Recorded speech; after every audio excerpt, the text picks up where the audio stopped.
잘하십니까? 거절. 순장 좀 해주시겠습니까? TF팀 좀 같이 해주시겠습니까? 그런 것 같기도 합니다. 훈련이나 순장, TF팀을 모집하다 보면요, 거절을 잘하시는 것 같아요. 모집하기가 여간 쉽지 않습니다. 이런 것들에는 가급적 순종하시면 좋겠습니다. 또 리더나 교육자들이 이렇게 이야기할 때 좀 같이 순종해 주시면 좋겠습니다. 그런데 막상 다른 데 가서는요, 싫어요라는 말을 잘 못하는 것도 우리의 현실입니다. 왜 그럴까요? 뭐 여러 가지 이유들이 있겠지만요, 뭐 성격 때문일 수도 있을 것 같습니다. 괜히 관계가 어색해질까봐, 또 미안해서, 아니면 눈치가 보여서, 여러 가지 이유들 때문에 나름대로 거절하기 어려운 상황들이 있을 것입니다. 하지만 더 솔직한 이유를 우리 자신에게 한번 생각해 보시죠. 그 제안이 너무 괜찮은 제안이기 때문에 거절할 수 있지만 거절하지 않는 경우도 있지 않겠습니까?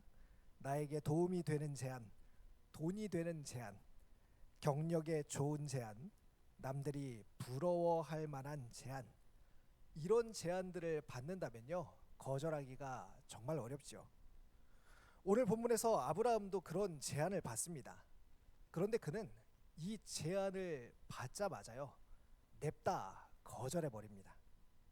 왜 그랬을까요? 오늘 말씀을 통해 믿음의 사람이 해야 할 거절이 무엇인지 함께 좀 살펴보고요, 우리에게도 이런 거절의 영성이 생겨나기를 축복합니다. 말씀을 듣기 전에 저를 따라 이렇게 한번 외쳐보겠습니다. 거절도 영성이다. 본격적으로 아브라함의 거절의 영성을 한번 살펴보겠습니다. 창세기 14장은요, 전쟁 이야기입니다. 네 왕이요, 5왕을 공격합니다. 그러니까 당시에 어떤 일이 일어나면요, 오늘날로 말하자면은 당시 세계관 안에서 세계 대전이 발발한 것입니다. 싸움의 현장은 염해, 지금의 사해 지역이었어요. 소돔, 고모라, 아드마, 스보임, 소알, 이렇게 5왕이 한편이 됩니다. 이들은요, 12년 동안 그돌라오멜이라는 왕을 섬겼는데요, 이제 배반하게 된 것입니다. 그돌라오멜을 배반해 버립니다. 그러자 그돌라오멜이 네 왕들과 함께 연합국을 형성해서 반역국을 징벌하게 됩니다. 결과는 그돌라오멜의 연합국이 배반한 소돔과 고모라를 정복하게 됩니다. 여러분, 소돔에 누가 있었지요? 이전 장에 앞장으로 가보면요, 아브라함의 조카 롯이 그 소돔 땅을 선택해서 그 땅으로 들어갔습니다. 그런데 그 소돔 땅이 함락되고 나니까요, 소돔이 롯이 포로로 사로잡혀가고, 그가 이제까지 공들여서 쌓았던, 많이 모아놨던 그 재산들도 다 빼앗겨 버리게 되었습니다. 잡혀갔다가 도망친 사람이 롯이 포로로 사로잡혀갔다는 사실을 아브라함에게 와서 알립니다.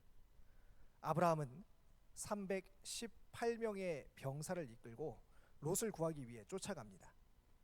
300명이 넘는 사람들을 데리고 있는 아브라함, 이 아브라함은요, 이미 병력의 규모를 봤을 때 한 부족의 족장이 되어 있었다는 사실을 알 수 있어요. 아브라함은 당시 이런 아브라함을 사람들은 어떻게 생각했을까요?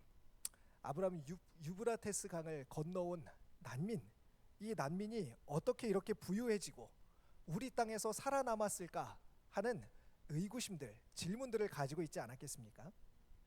어쨌든 아브라함은 목숨을 걸고 전쟁에 참여합니다. 창세기 14장 14절과 15절 말씀 한번 읽어보겠습니다.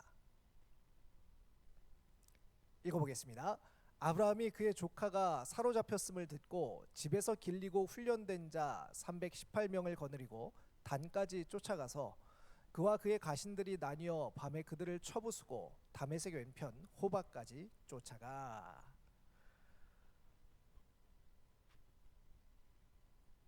롯뿐만 아니라 다른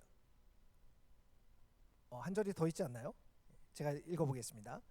어, 모든 빼앗겼던 재물과 자기의 조카 롯과 그의 재물과 또 부녀와 친척을 다 찾아왔더라라고 이야기합니다. 롯뿐만 아니라 사로잡혀갔던 소돔의 많은 사람들도 다 찾아왔다는 것입니다. 빼앗겼던 재물도요, 전리품으로 모두 다 얻어왔다는 것이지요. 이런 상황에서 여러분이 만약 아브라함이라면은 어떻겠습니까? 목숨을 걸고 싸웠습니다. 아주 혁혁한 공을 세웠습니다. 보상받아야 마땅하지 않겠습니까? 오늘날로 따지자면요, 최소 국가 유공자의 대우는 해줘야 하지 않겠습니까? 그 정도 대우는 받는 것이 마땅하다고 생각하지 않겠습니까? 이런 상황에서 두 왕이 등장합니다. 첫 번째 왕은 멜기세덱이라는 왕입니다. 이 사람은 성경을 보니까요, 하나님을 섬겼던 왕이다라고 이야기합니다. 떡과 포도주를 가져오고 하나님을 찬양합니다. 19절 말씀인데요, 창세기 14장 19절 말씀 함께 보겠습니다. 읽어볼까요? 그가 아브라함에게 축복하여 이르되 천지의 주제이시오 지극히 높으신 하나님이여 아브라함에게 복을 주옵소서. 자, 전쟁에서 승리하고 돌아온 개선 장군에게 하는 이야기입니다. 그런데 개선 장군을 칭찬하지 않습니다. 아브라함을 칭찬하지 않아요. 도리어 하나님을 높이고 있습니다. 사실 아브라함을 왜 칭찬 안 했겠습니까? 너무나 많이 칭찬했겠죠. 하지만 성경에 그 이야기가 적혀 있지 않습니다. 의도적으로 그 이야기는 빠진 것이죠. 어떤 의도를 가지고 성경을 기록했다는 것입니다. 마찬가지로 아브라함도 멜기세덱에게 11조를 줍니다. 왜 그랬을까요? 전쟁의 승리가 자기 실력 때문이 아니라 하나님 때문이라는 것을 인정하는 행위가 바로 이 11조를 바치는 행위입니다. 여러분들이 내는 지금도 마찬가지지만 이 11조에는요, 이런 의미가 담겨 있기 때문에 그렇습니다. 내가 가지고 있는 모든 것이 하나님으로부터 왔습니다 라는 고백을 가지고 내가 가지고 있는 것의 일부를 하나님께 내어드리는 것이 바로 11조입니다. 그렇기 때문에 아브라함이 11조를 바쳤다는 것은요, 내가 이 전쟁에서 승리한 것이 내가 데리고 간 군사들이 뛰어났거나 아니면 내 전술이 뛰어났거나 어떤 다른 이유가 아니라 하나님께서 도와주셨기 때문입니다 라는 고백을 했다는 뜻이 됩니다. 자, 이제 문제의 장면이 등장합니다.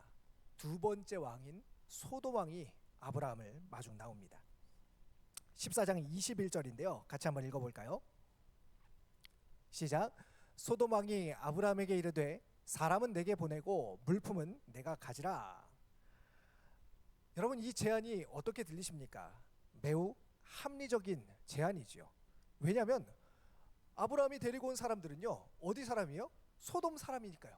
그러니까 우리나라 사람들은 우리에게 보내고 전리품은 어떻습니까? 전쟁에서 승리한 전리품이기 때문에 너가 가져라 라고 이야기한 것입니다. 매우 상식적인 제안을 아브라함에게 한 것이죠. 그런데 이런 너무나도 당연하고 상식적이고 합리적인 제안에 아브라함이 했던 답변을 한번 보시기 바랍니다. 23절 같이 읽어보겠습니다. 내 말이 내가 아브라함으로 치부하게 하였다 할까 하여 내게 속한 것은 실 한 오락이나 들매끈 한 가닥도 내가 가지지 아니하리라. 여기서 치부하다라는 이 단어를요, 잘 이해할 필요가 있습니다. 치부하다, 우리는 잘 사용하지 않는 말인데요, 히브리어 원어에는 이런 뜻을 가지고 있습니다. 부자가 되게 하다라는 뜻을 가지고 있어요. 그러니까 부자가 부자할 때, 부유하다 할 때 부자를 쓰는 겁니다. 세 번역으로 보면은 좀 더 이 의미가 명확해집니다. 세 번역으로 한번 띄워주시겠어요? 같이 읽어보겠습니다. 그대의 것은 실오라기 하나나 신발끈 하나라도 가지지 않겠습니다. 그러므로 그대는 그대 덕분에 아브라함이 부자가 되었다고는 절대로 말할 수 없을 것입니다. 자, 여러분, 아브라함이 했던 말이 무슨 뜻입니까?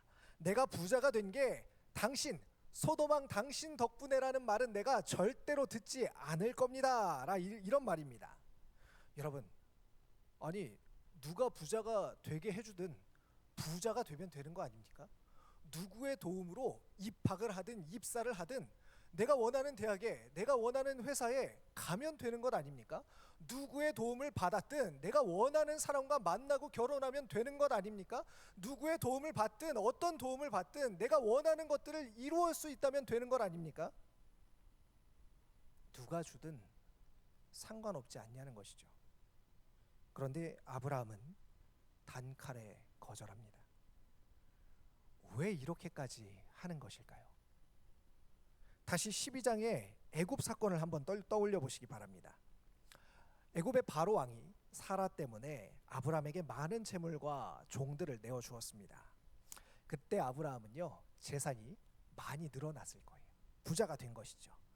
아마 지금 롯을 구하기 위해 데리고 갔던 318명의 군사들도 어느 정도 꽤 많은 상당수가 당시의 결혼 지참금으로 받았던 사람들일 것입니다. 그러니까 사람들은 이렇게 생각할 수 있다는 거죠. 야, 아브라함이라고 알지? 저 강 건너온 저 사람, 다른 나라의 다른 지역에 살다가 우리 지역으로 건너온 그 사람은 강대국 옆에 줄을 잘 서가지고 부자가 된 사람이야. 그런데 아브라함은 이제 달라졌어요. 어떤 과정이 있는지 모르지만 분명 롯과 헤어질 때도 재물을 지키는 방식, 자신들이 소유하고 있는 소유물을 지키는 방식으로 갈라지기를 선택했던 아브라함과 롯, 그 아브라함이 이제 재물을 거절합니다. 그리고 그는 말하고 싶습니다.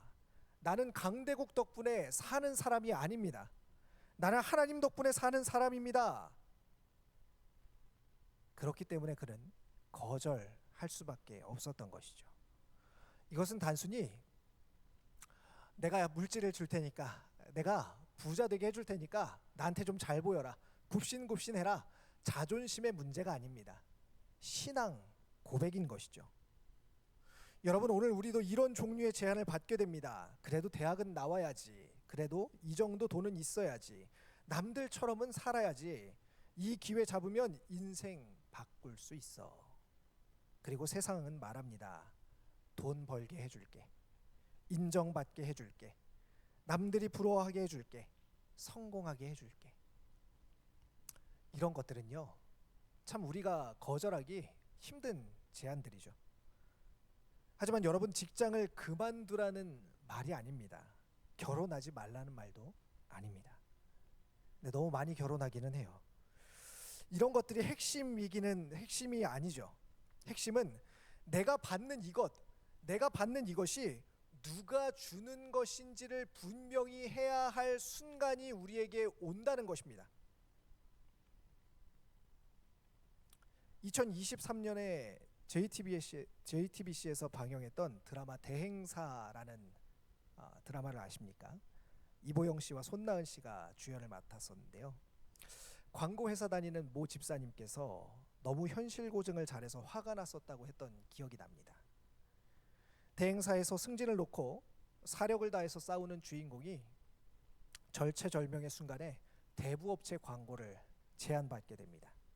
그 광고만 하면요, 돈, 승진, 성공 다 보장됩니다.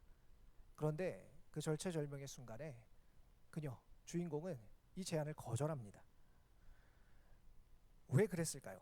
그 광고로 인해서 그 광고가 잘 되면 잘 될수록 누군가는 빌려 쓰지 않아도 되는 돈을 빌려 쓰게 되고 망하게 될 것을 걱정했기 때문입니다. 그러면서 주인공 이보영 씨가 한 말 대사가 있습니다. 내가 잘하기 때문에 하지 말아야 하는 일이 있다. 저는 이 말이 참 멋지게 들렸습니다. 돈이 아니라 중심을 지켰기 때문이라고 생각합니다. 우리가 사는 지금 세상은 실리가 참 중요한 세상이죠. 이득만 되면 방법은 상관없습니다. 다크 히어로물이 인기를 끌고 있습니다. 결과만 좋으면 어떤 방식이든 괜찮다는 사람들의 사고방식이 반영된 것은 아닐까요? 하지만 믿음의 사람에게는 실리보다 더 중요한 게 있습니다. 나는 하나님 덕분에 삽니다. 아브라함은 말합니다. 나는 소돔왕 덕분에 부자 된 사람이 아닙니다. 하나님 덕분에 살아가는 사람입니다. 사랑하는 청년 여러분, 이제 우리가 답변해야 할 차례입니다. 여러분은 무엇으로 사십니까? 누구의 덕으로 살고 있습니까? 회사입니까? 학벌입니까? 배경입니까? 유명세입니까? 유력한 지인들입니까? 아니면 하나님입니까? 말씀을 정리합니다. 뭐든지요, 유익하다면, 득이 된다면 일단 다 받고 보는 세상입니다. 그러나 믿음의 사람에게는 거절의 영성이 필요합니다. 하나님으로 충분하기 때문에 거절할 수 있는 믿음이 우리에게 필요합니다. 내가 성공한 것도, 내가 부자가 된 것도, 내가 살아남은 것도 오직 하나님 덕분이라고 말하고 싶다면 때로는 다른 제안들을 거절할 수 있어야 합니다. 저는 여러분의 인생이 저 사람은 세상 줄 잘 서서 성공했다라는 말이 아니라 저 사람은 하나님 때문에 여기까지 왔다라고 불림받게 되는 인생이 되기를 간절히 바랍니다. 사랑하는 청년 여러분, 믿음의 사람은 모든 것을 다 받는 사람이 아니라 하나님이 아닌 것은 기꺼이 거절할 줄 아는 사람이어야 합니다. 올 한 해 우리 청년부가 그런 믿음의 사람으로 다 서시기를 간절히 축원합니다.